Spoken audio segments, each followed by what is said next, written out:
नमस्कार दोस्तों, this side RJ. आप मुझे देखना स्टार्ट कर चुके हैं जीनियस विद्यार्थी यूट्यूब चैनल पर।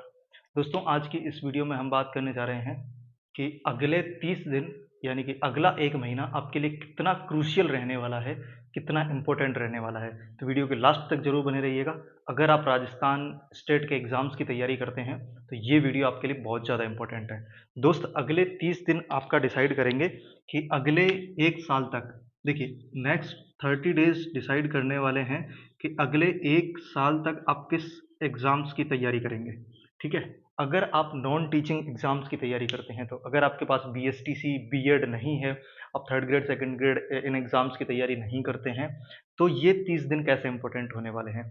दोस्त, ये वीडियो मैं बार-बार डालता हूँ, आपको पता नहीं होगा शायद।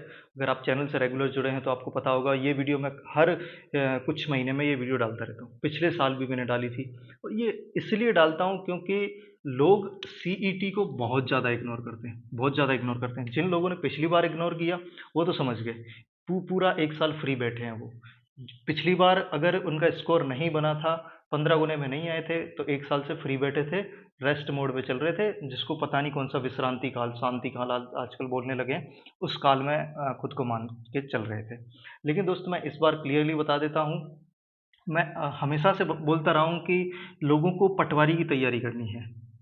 लोग पटवारी की तैयारी करना चाहते हैं, लेकिन सीईटी की तैयारी नहीं करना चाहते। मेरे से पटवारी का सिलेबस पूछते रहते हैं, लेकिन सीईटी की तैयारी नहीं करना चाहते। दोस्त, ये चीज़ क्लियरली समझ लीजिए कि आने वाले कुछ महीनों में, 8 से 10 महीनों में सबसे चहेती भर्ती होने वाली है पटवारी भर्ती।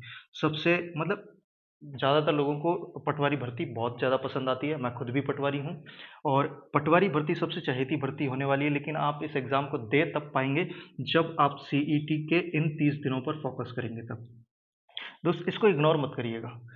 आप खुद मान करके चलिए कि अगर यही 30 दिन एक्चुअल पटवारी एग्ज़ाम के होते, तो आप कितना फ़ोकस कर रहे होते। अगर अगले 30 दिन बाद में या 35 दिन बाद में पटवारी का एग्ज़ाम होना होता, तो आप कितना फ़ोकस कर रहे होते।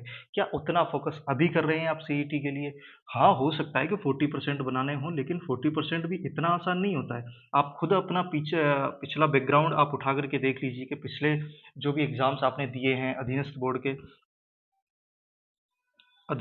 जो भी आपने एग्ज़ाम्स दिए हैं, उसमें आप चेक करिए कि आपका स्कोर कितना बन रहा है, 50%, 60%, 40%।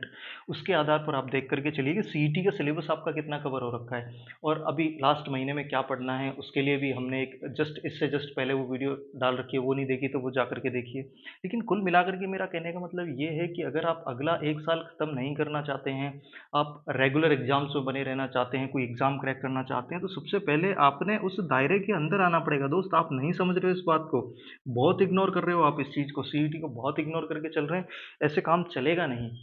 क्योंकि अगर एक बार इस दायरे में नहीं आए, तो फिर पता नहीं कब सीईटी होनी है। सीईटी तो हो भी जाएगी, सीईटी तो ठीक है, फिर अगले साल हो जानी है, लेकिन आपको पता नहीं है, पटवारी भर्ती अभी आ रही है। 2019 में इसका नोटिफ़िकेशन आया था, जिसका नाम बदल करके 2021 कर दिया गया था और अभी चल रहा है 2024। तो आप ये मान करके चलिए कि लगभग 5 साल में आई थी। इससे पहले 2016 के आसपास हुआ था, तो 4 साल तब लगे थे। तो एक बार पटवारी भर्ती को आने में 4 से 5 साल लग जा रहे हैं यहाँ पर। पटवारी भर्ती हो, चाहे वीडियो भर्ती हो, इनको 4-5 साल लग जा रहे हैं और नंबर ऑफ़ वैकेंसीज़ जो आती हैं ज़्यादा, वो इन्हीं में आती हैं।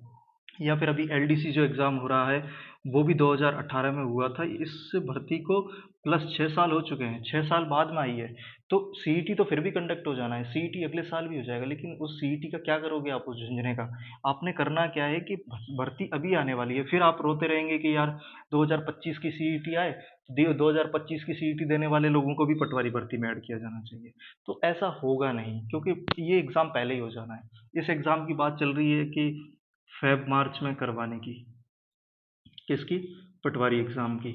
और सितंबर में सीईटी ग्रेजुएशन होना है। तो दोस्त, आप ये मान कर के चलिए कि 30 दिन बाद में मेरा पटवारी का ही एग्ज़ाम है। ये मान के चलेंगे, तभी आप सीईटी में अपना सिक्योर कर पाएँगे और ओनली 40% का टारगेट बनाएँगे कि भाई मेरे को तो बनाना ही वो है कि भाई मेरा तो इतना हो रखा है कि मैं बना लूँगा। ठीक है? तो फिर थोड़ी-सी दिक्कत हो सकती है।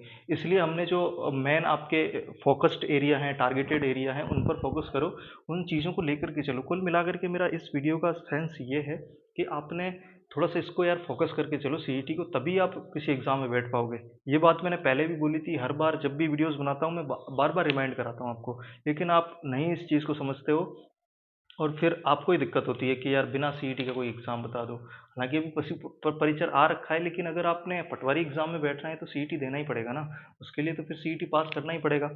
मेरे खुद के ऐसे दोस्त पिछली बार रह गए थे जिनको मतलब हम काफ़ी डिस्कस करते थे कि यार इस पर फोकस कर लिया जाए, लेकिन फिर भी वही बात है कि क्वालिफाइंग नेचर का एग्ज़ाम है तो इतना ध्यान जाता नहीं है, इतना अटेंशन हम उसको दे नहीं पाते हैं। लेकिन जिन लोगों ने पिछली बार अटेंशन नहीं दिया था, उनको पता है कि क्या हालत हुई है, तो वो इस बार फुल अटेंशन दे रहे होंगे।